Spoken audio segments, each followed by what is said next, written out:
आलीदेखि थालीसम्म, गोठदेखि ओठसम्म आवाज बिहीनको आवाज। यो हो कृषि टेलिभिजन। हामी छौं 24 घण्टा तपाईको साथमा। नमस्कार। कार्यक्रम कृषि यान्त्रिकरणबाट म प्रस्तुता सुबिना केसी। यो कार्यक्रम तपाई नेपालको पहिलो कृषि टेलिभिजनमा दैनिक रूपमा हेर्न सक्नुहुन्छ। कार्यक्रममा हामी कृषिमा भित्रिएका नयाँ औजारदेखि प्रविधिका बारेमा जानकारी गराउनेछौं। आजको कार्यक्रममा हामी छरुवा धान खेती अपनाउँदा प्रयोग गर्ने औजारका बारेमा चर्चा गर्ने प्रयास गर्नेछौं। नेपालको प्रमुख बाली धान नै हो। नेपालमा विशेष गरेर वर्षायामको पानीको भरमा धान खेती गर्ने चलन छ। परम्परागत तरिकाबाट धान खेती गर्दा धानको ब्याड राख्ने र बिउ रोपेर रोपाई गरिन्छ। तर छरुवा धान खेती गर्दा सिधै धानको बिउ मेसिनबाट छरेर धान खेती गरिन्छ। प्रस्तुत छ छरुवा धान खेती गर्दा के कस्ता सामग्री र प्रविधि प्रयोग हुन्छ त हेरौं यो रिपोर्ट।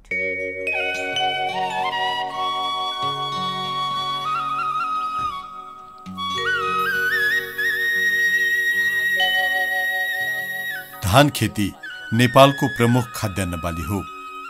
कुल जनसंख्याको करिब 65% जनसंख्या कृषिमा आश्रित भई 33% कुल गृहस्थ उत्पादन कृषि क्षेत्रबाट प्राप्त हुने अवस्थामा त्यसको करिब 20% योगदान धानको मात्र रहेको छ। नेपालमा खेती गरिने कुल क्षेत्रफलको करिब 55% जमिनमा धान खेती गरिन्छ, जस अन्तर्गत तराईमा 68%, पहाड़मा 28% र उच्च पहाड़मा ज्यादै कम 4% मात्र धान खेती गरिन्छ। नेपालको खेतीको परम्परागत पद्धतिमा जनश्रमको उपयोग ज्यादै नै हुने गरेको र पछिल्लो अवस्थालाई नियाल्दा खास गरी युवाहरू रोजगारीको लागि विदेश पलायन हुन जानुले खेती पद्धतिमै ठूलो संकट पर्न गएको छ। यिनै अवस्थालाई मध्यनजर गर्दै कम जनशक्तिको उपयोगबाट गरिने खेती पद्धतिको विकास पनि भइरहेको छ। यसको प्रत्यक्ष नमूनाको रूपमा पछिल्लो समयमा धान खेतीमा अपनाइएको डीएसआर डाइरेक्ट सीडेड राइस अर्थात छरुवा धान खेती प्रविधि पनि हो। सिमिट अन्तर्गतको सिसा परियोजनाले सन् 2010बाट नै बारा, पर्सा र रूपन्देही जिल्लामा यसको प्रयोग गर्दै हाल रूपन्देही, नवलपरासी, कपिलवस्तु, बाँके, बर्दिया, कैलाली र कञ्चनपुरमा यो प्रविधिको प्रयोग गर्दै आइरहेको छ, जसले सकारात्मक नतिजा समेत दिएको सहभागी कृषक स्वयं बताउँछन्। छरुवा प्रविधि अब यो नयाँ प्रविधि भयो हैन। यो नयाँ प्रविधि हुनाले चाहिँ राम्रो लाग्छ मलाई। किन भन्दाखेरि एकातिर तपाईको चाहिँ टाइमको बचत, अर्कोतिर जुन चाहिँ हामीलाई चाहिँ लेबर पाउने समस्या, लेबरको समस्या छ, त्यो लेबरको साटो चाहिँ यसले चाहिँ काम गरेर हुनाले चाहिँ छिटो र छरितो र राम्रो लागिरहेछ। कसरी भन्नुहुन्छ भने हामीले मेसिनले लगाउँदाखेरि 3-4 घण्टादेखि 5 घण्टामा चाहिँ 1 बिघा लगाउँछौँ भनेपछि लेबरले लगाउँदाखेरि दिनभर 20 जना लेबरले एक दिनभरिमा पनि सक्ने अवस्था हुँदैन रोपाई गर्दाखेरि। त्यो हिसाबले चाहिँ तपाईको चाहिँ यो रोप्नुभन्दा छिट्नुमा चाहिँ हामीलाई चाहिँ उत्तम लाग्छ। खर्च पनि बच्ने अनि लेबरको समस्या पनि समाधान हुने। डीएसआर प्रविधि अपनाई धान खेती गर्दा कम कामदारले पनि गर्न सकिने भएकोले कृषकहरू यसको प्रयोगबाट निकै खुसी देखिन्छन्। साथै परम्परागत तरिकाबाट धान खेती गर्दा जस्तो रोप्नु पनि नपर्ने भएकोले अझ सजिलो हुन गएको पनि कृषकको अनुभव छ। रोप्नु भन्दा बरु यही सजिलो लाग्यो, किनभनेपछि मेहनत पनि कम लाग्ने, लेबर नचाहिने। अब 5 घण्टामा 1 बिघा सकिने, अब दिनभरि 20 जनालाई दिनभरि नभ्याउने भयो। रोपेको धान भन्दा छरेको राम्रो छ। छरुवा तरिकाबाट गरिने धान खेती परम्परागत भन्दा निकै सजिलो हुनुको साथसाथै खर्चको समेत बचत हुन पुगेकोले छरुवा धान खेती प्रविधिमा कृषकहरू निकै नै उत्साहित देखिएको पाइन्छ। यो हाम्रो लागत खर्च कम हुन्छ अनि मान्छेको पछि धेरै टेन्सन आउँछ रोप्ने बेलामा। त्यति बेला त सबलाई मान्छेको हतार हुन्छ नि, अनि त्यति बेला मान्छे पाउन बहुत गाह्रो हुन्छ लेबरहरू। अनि यो डेसार गरेर त्यो टेन्सनबाट अलि मान्छेलाई हुन्छ, त्यो भएर मैले डेसार गरेँ। पहिला लगाउँदाखेरि मैले अब रोपाईकै कुरा गरौँ भने तपाईँको रोपाईमा मेरो 10,000 देखि 14,000 सम्म बिघाको जान्थ्यो रोप्ने खर्च मात्रै। त्यो त मेरो सेवर बच्यो रोप्ने खर्च। अब झारको तपाईँ रोपे पनि झार निकाल्नै पर्छ, अनि डेसार गरे पनि झार निकाल्नै पर्छ। त्यो झारको खर्च चाहिँ तपाईको अब कति लाग्छ, अब झारको अनुपातमा जान्छ, कति झार हुन्छ त्यो हिसाबले हो। अनि हिलो जोत्न परेन, हिलो जोत्ने बेलामा अब डेसार गर्ने बेलामा एकैचोटि हामी डेसार गरेर क्लियर पारिदिन्छौँ।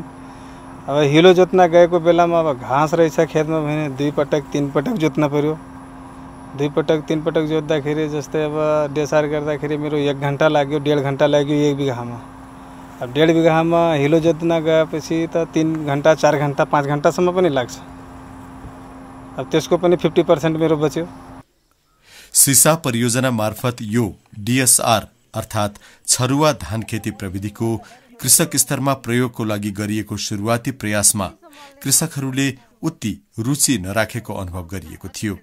खेतीमा नयाँ तौर तरिका अपनाउँदा बिग्रने डर उनीहरूमा रहेको पाइएको थियो।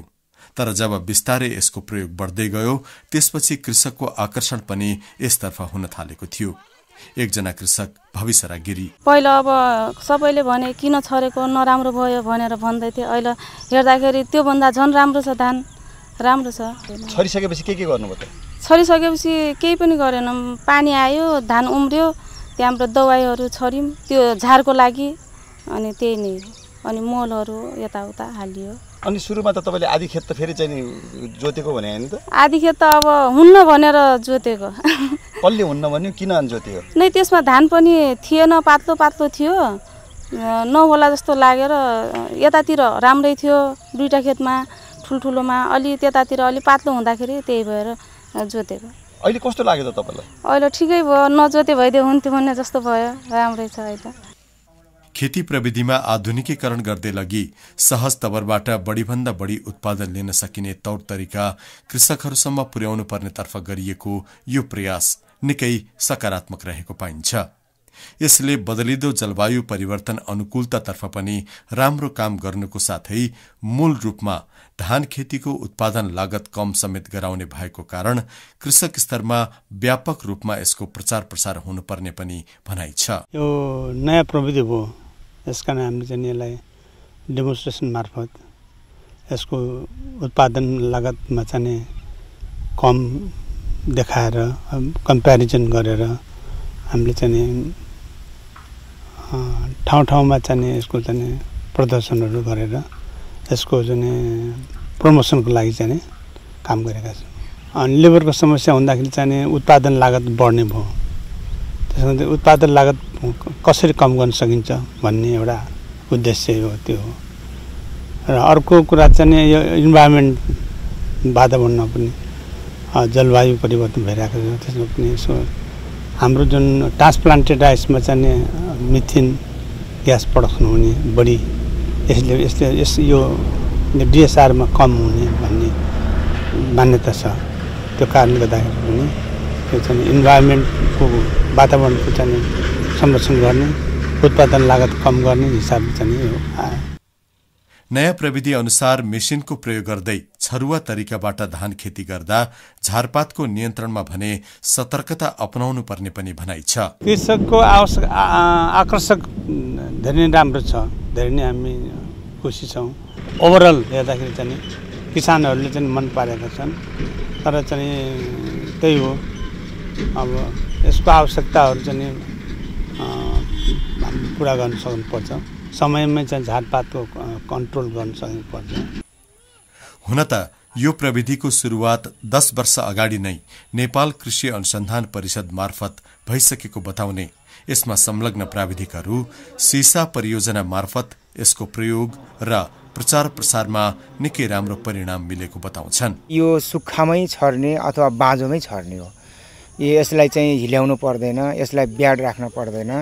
हामी सोझै जुन बेला हामी ब्याड राख्छौँ, विशेष गरेर जेठको आधा आधीमा, त्यही बेला चाहिँ त्यो सुक्खा जमिनमा सोझै सिड ड्रिलमा बिउ हालेर एकैचोटि चाहिँ त्यसले जोत्ने काम पनि गर्छ र त्यसैले एकैचोटि सुक्खा बिउ छर्ने काम गर्छ। त्यहीबाटै पछि गएर यसरी चाहिँ धानहरू पनि फल्ने गर्छ। डिएसआर र उसमा के फरक छ? अब यसमा ब्याड राख्न परेन, ब्याड खर्च पनि कट्यो। हेर्नुहोस्, अब हिल्याउनु पर्थ्यो, अनि फेरि त्यो बिउ भिजाउनु पर्थ्यो, बिउ आउँथ्यो कि आउँथेन त्यो समस्या हुन्थ्यो भने फेरि अर्को चाहिँ ब्याड भनौँ रोप्ने बेलामा फेरि त्यसलाई गोड्नु पर्ने ज्यामी लाग्थ्यो, त्यसपछि रोप्नु पर्ने फेरि हिल्याउनु पर्ने थियो भने त्यो सबै स्वाटै कटेर एकैचोटि जसरी ब्याड राखिन्छ त्यो ब्याड राख्ने समयमा यसलाई पानी पनि नचाहिने, जमिन चाहिँ चिसो हुनुपर्छ। जमिन चिसो भयो भने अब त्यो त्यसैमा एकैचोटि जुन बेला ब्याड राखिन्छ त्यही बेलामै धान छरिन्छ। जस ब्याडदेखि रोप्ने बेलाको बीजको त्यो जति खर्चहरू र समयहरू सबै एकैचोटि धान रोपाइ जस्तै हुन्छ। परम्परागतमा हातले धान छर्दा जस्तो बाक्लो पातलो पनि नहुने, गोडमेल सिँचाइ गर्न पनि सजिलो हुने, जलवायु परिवर्तनको अवस्था अनुकूल पनि भएकोले धान खेतीमा यो डीएसआर अर्थात् छरुवा धान खेती प्रविधि निकै उपलब्धिमूलक रहेको बताउँछन्। यो वास्तवमा अहिलेको 2-3वटा यस्ता पक्ष छन्। एउटा पक्ष के भने जलवायु परिवर्तनको सिलसिला हेर्दाखेरि अब बेलामा पानी नपर्ने पनि देखिएको छ, पानी परे पनि थोरै पर्ने, त्यो हिसाबले गर्दाखेरि यो हिल्याएर खेती गर्न मान्छेलाई जोखिम जस्तो हुन थाल्यो। कहिले पानी पर्छ बेलामा कहिले पर्दैन, त्यो हिसाबले यसको वैकल्पिक उपायहरू खोजी गर्दाखेरि यो छरुवा धान त्यसमा पनि हाम्रो यान्त्रिकीकरणद्वारा अर्थात् मसिनद्वारा छर्ने प्रविधि हामीले भित्राएका छौँ। अब अर्को पक्ष हेर्ने भने एउटा त त्यो जलवायुको कुरो हो, अर्को अहिले कृषि मजदुरको कमी भइरहेको अवस्थामा खेत रोप्न, धान खेत रोप्न साथै यो बिउ काट्न आदि कृषि कर्म गर्न हाम्रो कृषि मजदुरको कमी भएको देखिएको, जहाँ पनि कमी भइरहेको छ। यी दुईटा मुख्य कारणले गर्दाखेरि हामीले वैकल्पिक उपाय धान रोप्ने धानको खेती गर्ने वैकल्पिक उपायको रोजी गर्दाखेरि हामीले यो प्रविधि आवश्यकता महसुस गरेका छौँ। यसरी मसिनबाट छर्दा एक नासले छर्छ, यसले लाइनमा छर्छ, जसले गोडमेल गर्न पनि सजिलो हुन्छ, सिँचाइ गर्न पनि सजिलो हुन्छ र विभिन्न किसिमका विषादीहरू, झारनाशक विषादीहरूको प्रयोगले गर्दाखेरि अहिलेको जुन छरुवा धान हो पहिलाको भन्दा धेरै राम्रो देखिएको छ। बर्दिया जिल्लाको लागि बिल्कुलै नयाँ प्रविधिको रूपमा लिइएको यो डीएसआर प्रविधि हाल जिल्लाको 137 बिघामा प्रयोग गरिएको र यसको परिणाम पनि निकै उत्साहजनक रहेकोले यसको क्षेत्र विस्तार हुँदै जानेमा पनि विश्वास लिइएको छ। धान खेतीमा यसको अर्को महत्वपूर्ण पाटो भनेको यो प्रविधिले 75% उत्पादन लागत घट्न गएको समेत देखिएको एक अधिकारीको भनाइ छ। खास गरेर यो बर्दिया जिल्लाको लागि यो एउटा नयाँ प्रविधि हो, जुन सिसा प्रोजेक्टले जुन यो जिल्लामा यो खाले प्रविधि ल्यायो, एकदमै राम्रो छ। हामीले यो धान पनि हेर्न सकिन्छ, यो रोपेको धानभन्दा कति पनि कम छैन। यसको खास एउटा गुण के छ भन्दाखेरि यसले उत्पादन लागत करिब 75% चाहिँ यसले घटाएको छ, हामीलाई महसुस भएको छ। करिब 1 हेक्टर जमिनमा यो धान खेती गर्दाखेरि जम्मा जम्मी 7-8 हजारमा चाहिँ सम्पन्न हुने स्थिति देखियो। यसले गर्दाखेरि एकदमै राम्रो प्रविधि छ। किसानहरूले चाहिँ सुरुमा चाहिँ यसलाई चाहिँ के हो कसो हो भनेर चाहिँ रिस्क लिन नखोजेको अवस्था थियो र जुन किसानले चाहिँ यसलाई सुरु गर्नुभयो, यसलाई चाहिँ अलि अनुसरण गर्न सक्नुभयो, उहाँहरू चाहिँ एकदमै खुसी भएको अवस्था छ। र समग्रमा हेर्दाखेरि अहिले यो जिल्लामा करिब 137 बिघा जमिनमा चाहिँ यो प्रविधि सुरु भएको छ र मलाई लाग्छ भोलिका दिनमा अब आगामी दिनमा चाहिँ यो प्रविधिले चाहिँ पक्कै पनि क्षेत्र विस्तार गर्नेछ र किसानहरूको लागि पनि एकदमै मैत्री, यो किसान मैत्री पनि एउटा यो प्रविधि छ।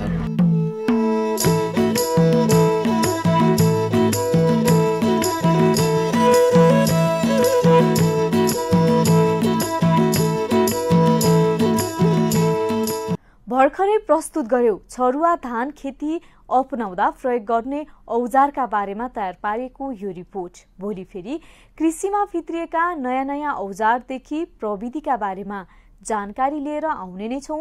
त्यतिन्जेलका लागि कार्यक्रम उत्पादक निमेश अधिकारीसँगै कार्यक्रम कृषि यान्त्रिकरणबाट प्रस्तुता म सुबिना केसीलाई बिदा दिनुस्। जय कृषि, जय किसान।